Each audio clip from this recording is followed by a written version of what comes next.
আজকে আমি শেয়ার করব খুব সহজ পদ্ধতিতে আলুর পরোটা রেসিপি। এর জন্য আমি নিয়েছি এরকম একটা বাটির মাপের ময়দা, পরিমাণ মতো নুন।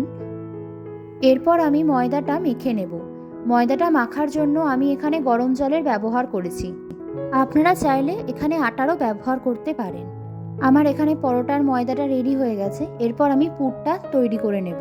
পুরের জন্য আমি আগে থেকেই আলুটা সিদ্ধ করে রেখেছিলাম। এরপর আলুগুলোকে আমি ভেঙে নিয়ে এর মধ্যে দিয়ে দেব কাঁচা লঙ্কা কুচি, পরিমাণ মতো নুন, red chilli powder, half tablespoon ধনে গুঁড়ো, হাফ টেবিল স্পুন জিরে গুঁড়ো। এরপর আমি সমস্ত উপকরণ একসঙ্গে মিশিয়ে নিয়ে যে কটা পরোটা আমি তৈরি করব তার জন্য আলাদা আলাদা করে আমি পুরটাকে রেডি করে রাখবো।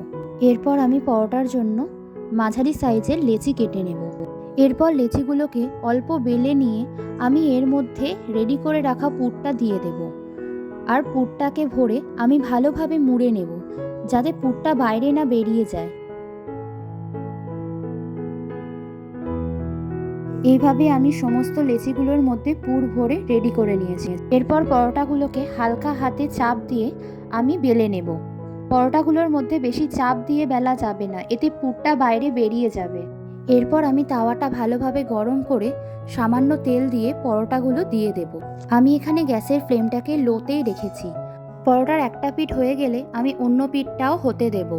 আপনারা চাইলে তেলের জায়গায় ঘিয়েরও ব্যবহার করতে পারেন।